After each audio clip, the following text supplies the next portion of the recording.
The kids are still playing in the snow, unaware of anything. The janitor.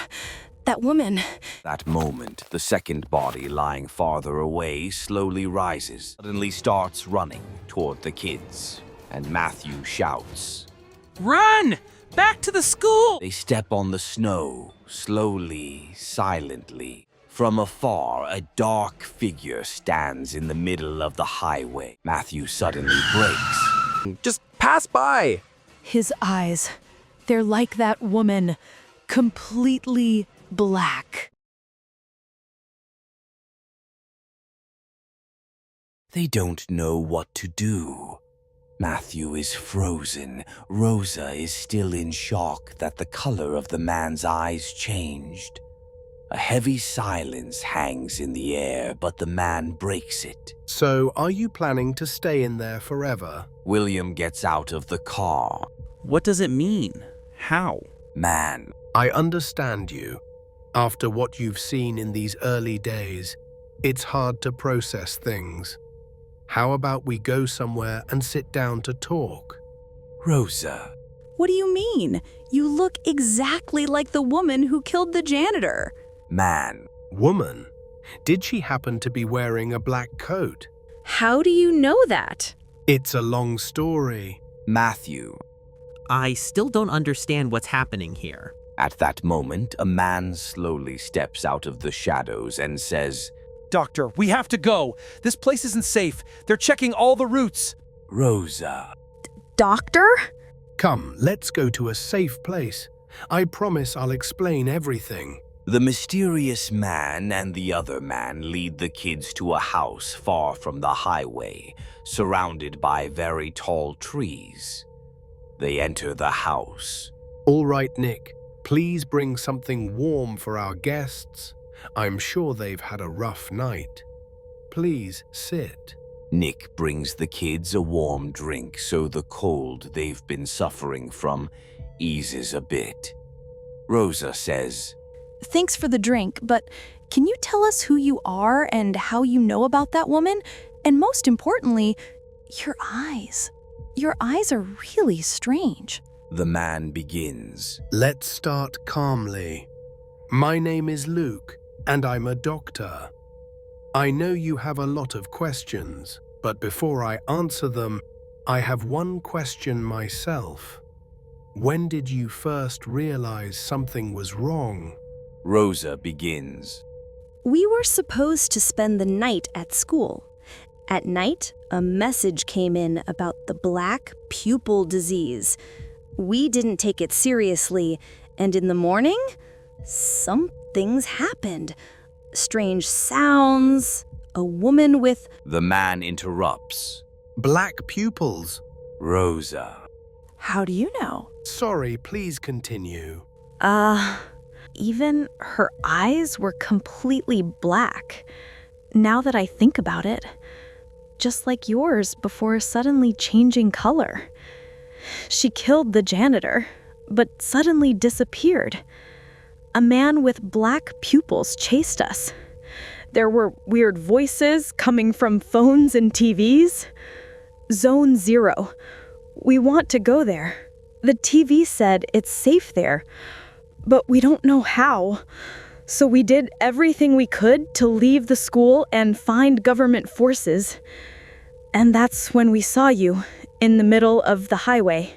You said black pupil disease. Yes. Why? Nick, you hear that?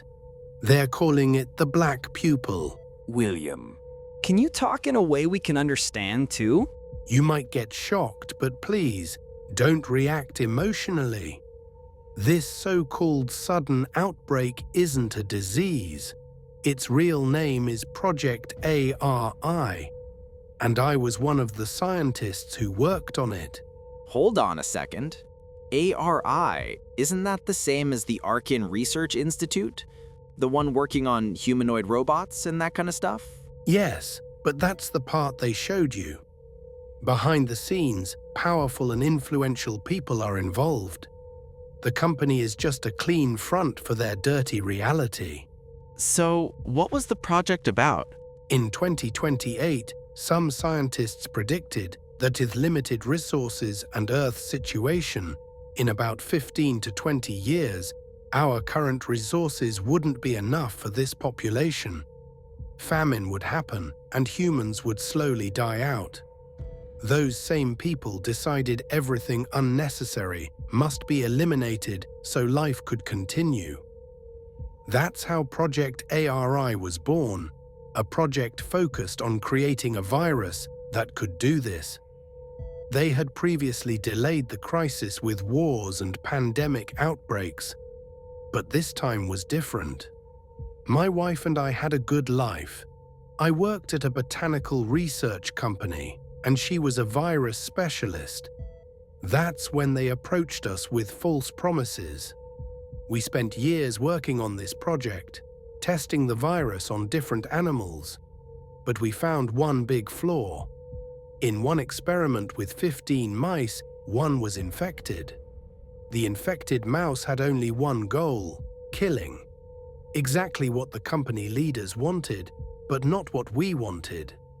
Still, we didn't know their real goal. One day we got to the lab early and found a man there. I asked him what he was doing. He said, "Congratulations, the project is complete." I asked, "What? Who are you?" He said his name and that he was one of the CEOs supervising the project. He was very friendly and thanked us for our hard work. I said, "But the virus doesn't work properly. We still can't control the violent behavior." He replied, "Your work is done," and walked away. We went home confused. I called a colleague from the lab, but it always went to voicemail. Days passed, no news from the company, no news from my colleague. Then one day, someone called me. A strange voice said, "The virus you created is going to kill all of us," and hung up. I was shocked. Who other than project members could know this? And why did he say all of us? I couldn't forget it.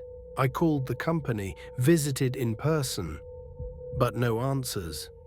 So I decided to sneak into the company at night. The guard was asleep. I got in easily. My access card still worked, but when I entered the lab, everything was gone. No samples, no notebooks, nothing.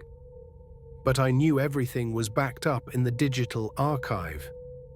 So I went to the storage manager's computer.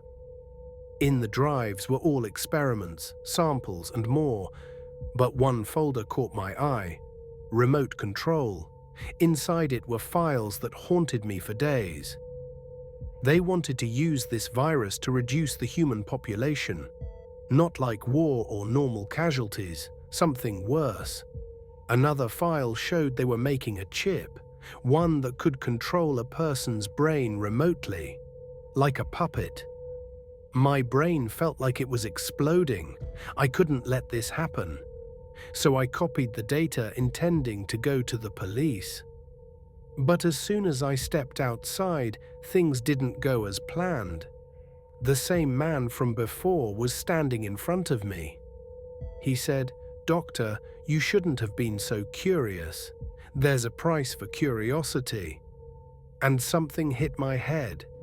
I don't remember anything until I woke up, strapped to a wall. I looked up. All the scientists I worked with were hung the same way, even my wife. The man entered and said, "I hope you know this isn't personal. It's necessary for the survival of our species." One scientist said, "You told us the project was finished. Then what is this?" He answered, "Good question. Do you know what happens if a weapons creator stays alive? He can stop it. You created this virus. Someday you might stand against us. You're the only ones who can stop it. But don't worry, we're not going to kill you. We're just going to play with you a little." Their plan was to implant that chip into our brains so they could control us forever and be sure we weren't a threat. But that wasn't the end. They also injected the virus into us. Imagine controlling an uncontrollable virus. William. So your black eyes are because of the virus, like that woman, but your eyes changed back? How? Thanks to Nick. Without him, I'd be one of them now. Nick was a colleague from the lab. He figured things out early, disappeared before they got him. One night, he and some friends broke into the company to save us. He managed to rescue me, but not the others. His friends died. He knocked me out and used a device he built to disable the chip. But some effects remain, like my eye color. What about the virus? They injected it into you too. I still don't know. Is the virus in me? Not? I'm still confused. Dr. Luke, sorry, one question. Is your wife still with them?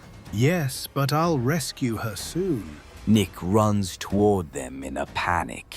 Luke, they found us. We have to go. The sound of sirens and footsteps in the snow grows closer and closer. Rosa says, What do you mean? Who's after you? Government forces, or better said, the leaders of ARY. Quick, we must leave from the back door. They all run toward the back, but suddenly the door opens. The same woman with black pupils. That's the same woman from the school. Julie, William, Wait, you know her? Luke says. this woman is my wife.